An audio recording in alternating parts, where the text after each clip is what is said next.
Hello everyone, welcome back to my channel. जय श्री राम सबको। मैं विपिन मिश्रा आज और एक वीडियो लाया हूं और आज ये वीडियो के माध्यम से मैं शुरुआत करूंगा पूरे राम लला के सीरीज पे। ये पहली वीडियो है होगी जो है होगी राम लला के प्राण प्रतिष्ठा पे, और इसके बाद 4-5 वीडियोस की सीरीज होंगी जिसमें मैं राम मंदिर अयोध्या के पूरे इतिहास को कवर करूंगा 500 साल पहले से लेकर के आज जनवरी 2022 तक। तो आज हम शुरू करते हैं। जनवरी 22 तारीख दोपहर 12:30 बजे रामलला का प्राण प्रतिष्ठा संपन्न हुआ और ये एक बहुत दैवीय घटना थी और इस पृथ्वी पे ऐसी घटना बहुत ही कम देखने को मिलती है। ये सिर्फ भारत में रहने वाले सनातनियों के लिए ही नहीं, पूरे विश्व में रहने वाले सनातनियों के लिए बहुत ही उत्साह का समय था। तो बात करते हैं 22 जनवरी को लगभग 4,500 से ज़्यादा वीआईपीज को इनवाइट किया गया और प्राण प्रतिष्ठा की यजमानी के लिए प्रधानमंत्री खुद थे। 11:30 बजे तक सारे वीआईपी उपस्थित थे और 12:30 बजे प्राण प्रतिष्ठा संपन्न हुआ।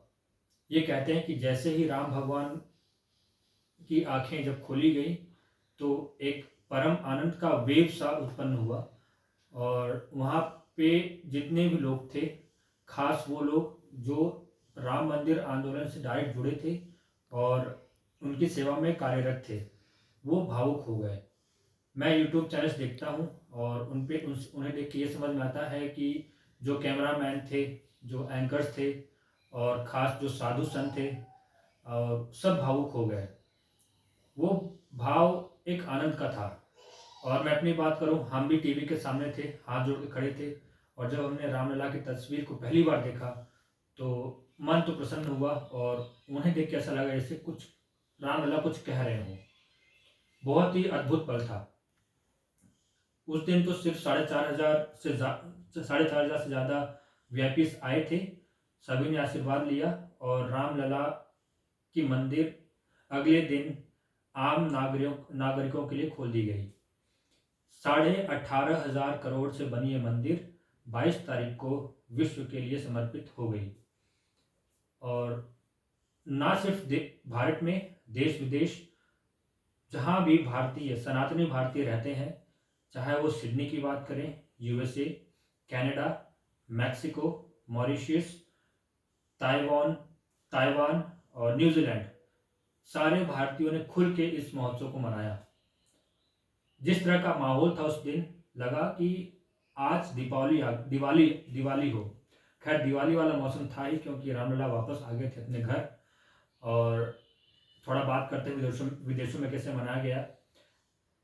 यूएसए में जिसे हम सिलिकॉन वैली कहते हैं, वहाँ पे टेस्ला के 100 गाड़ियों का लाइटनिंग की गई राम मंदिर के धुन पे और टाइम्स स्क्वायर पे मिठाइयाँ बांटी गई। और न्यूजीलैंड के मिनिस्टर्स ने भारत को बहुत बधाई दी। और मॉरिशस और मैक्सिको में हनुमान जी की मूर्ति इनॉर्गरेट की गई। और बहुत सारे जितने भी भारतीय रहते हैं विदेशों में, सब ने खुल के इस उत्सव को मनाया। वहीं साथ साथ जो मिडिल ईस्ट के देश हैं उनमें खुशी कम थी, कम नहीं बिल्कुल कम थी। उनकी तरफ से कोई रिएक्शन आया ही नहीं। जो कहीं भी बीबीसी और बाकी उनके चैनल्स हैं उन पे राम मंदिर के बारे में कुछ खास नहीं लिखा गया। सिर्फ ये कहा गया कि जहाँ पे पहले मस्जिद हुआ करती थी, आज उसको तोड़ के राम मंदिर बना दी गई। तो जिनके मन में जैसा रिएक्शन था उन्होंने अपना रिएक्शन दिया। लेकिन सबसे बड़ी बात यह है कि 22 जनवरी का दिन ऐसा दिन था कि उस पल में जो कोई भी जीवित था, उस पल को जिसने भी देखा उसने अपने आप को बहुत धन्य माना। और मैं अपने बारे में कहूँ कि मैं ऐसे समय में हूँ जब मैं रामलला की प्रतिष्ठा को देख पाया और उनकी मूर्ति को हम देख पाए।